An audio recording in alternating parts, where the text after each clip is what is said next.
Сәлеметсіңдер ме балалар? Бүгін 4-ші сынып математикасының 2-ші бөліміндегі 24-ші бет 10-шы тапсырманы түсіндіретін боламын. Алдымен тапсырманы мұқият оқимын. Достар, 10-шы тапсырма ойлан және жауап бер дейді. Достар, ішінде 1-9 мәнет бар қорап тауып алды. Оның ішінде хат бар екен. Онда былай деп жазылыпты: кіртасты пайдаланбай табақшалы таразының көмегімен осы 9 мәнеттің ішінен бір жалған мәнетті тап. Мұны 3 рет өлшеу арқылы орындаңдар. Жалған мәнет басқаларына қарағанда ауырлау. Олар қандай іс-әрекет жасады? Олардың қандай іс-әрекет жасаған балалар қазір мен сендерге түсіндіретін боламын. Енді мына тақтадағы берілген магниттерді, 9 магнитті біз жаңағы 9 мәнет деп есептейік. Осы 9 мәнеттің ішіндегі біреуі жалған дейді, және ол ауырлау дейді. Соны табуға біз қандай амал қолданады екенбіз? Қазір соны түсіндіремін. Табақшаның, тараздың 2 табақшасы бар.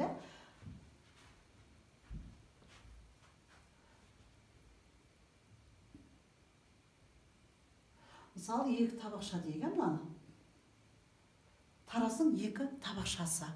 Енді бізге айтып жатыр: 9 мәнеттің ішіндегі бір мәнетті жалған екен анықтауымыз керек. Ол үшін біз қандай амал қолданамыз?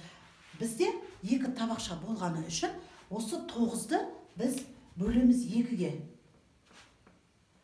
Өйткені 2 табақшасы бар ғой тараздың. 9-ы 2-ге бөлінбейді, қалдықпен бөлінеді. Мәні 4, қалдығы 1. Ол деген сөз. Бір қалдықты біз неға бөліп алып қояйық. Енді 2-ге бөлетін болсақ 4-тен түседі екен. Демек, әр табақшада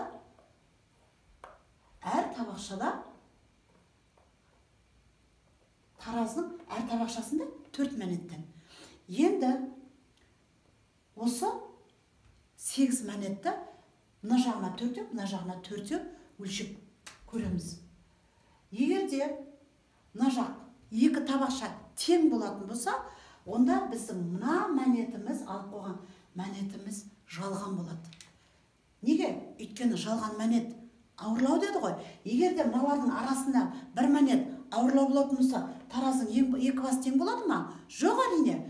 Өйткені тең болған деген сөз, бұның арасында жалған мәнет жоқ деген сөз. Жалған мәнет жаңағы біздің бір ажырап қойған бір мәнетіміз.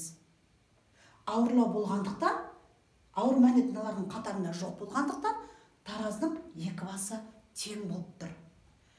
Бізге 3 амалмен деп айтылған, даже ол бір амалда мүмкін тауып алуымыз мүмкін. Ажыратқан бір мәнетіміз неғып тең болатын болса, бір амалда біз таба аламыз. Немесе, егер де бұл мәнет ауыр болмаса, ал айталық, мысалы тараздың мына басы ауыр келсін. Тараздың бір басын салмақ басып тұрса, не деген сөз? Яғни, осы табақша салынған тараз жағы, осы табақша жағы ауыр деген сөз. Енді, егер де тең болған болса, онда алып қойған бір мәнетіміз жалған.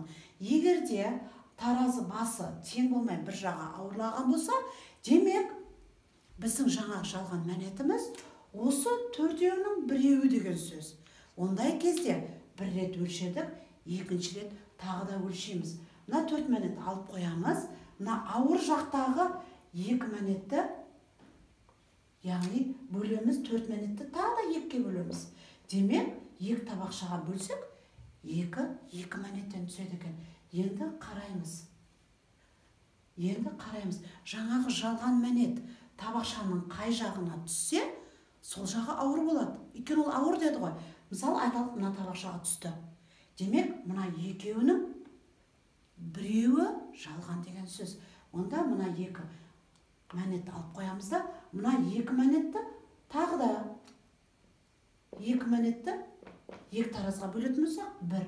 Демек, әр табақшада 1-1 мәнеттен қоямыз. Енді өлшейміз. Демек, осы кезде шыға қояды. Қай жақ ауыр болса тараздың, демек, сол мәнет жалған деген сөз. Яғни, табақшаның басы қай жағына қарап басып кетсе, салмағы, демек ауыр мәнет сол табақшада. Осылай бір рет өлшегенді тауып алуымыз мүмкін, немесе 3 рет. 3 рет өлшеген кезде тауып алуға болады екен. Яғни бір мәнет қойған кезде тараздың қай жағы ауыр болса, демек жалған мәнет сол деген сөз. Осылай тауып алуға болады балалар. Және тек қана бұндай 9 мәнет емес, бұдан да көп тапсырмалар, дәл осындай ұқсас тапсырмалар көп. Тура сол кезде осылай жасайсыздар. Кейде тақсан беріледі осылай. 9 тақсан беріледі. Тақсанды білеміз, тақсан берілетін болса, бөліп қалдығын бір ажыратып алып, солай істейміз. Ал кейде жұпсандар бөлінеді. Жұпсандар берілген кезде екіге бөлеміз, табақшаның екі жағына қойып, одан кейін қай жағы ауыр немесе жеңіл, оны тағы бөлеміз, мына сияқты шетінен бөліп тауып алуымызға болады екен балалар. Осыған ұқсас тапсырмаларды осылай орындауымызға болады екен балалар. Түсінікті болды деп ойлаймын балалар. Сау болыңдар.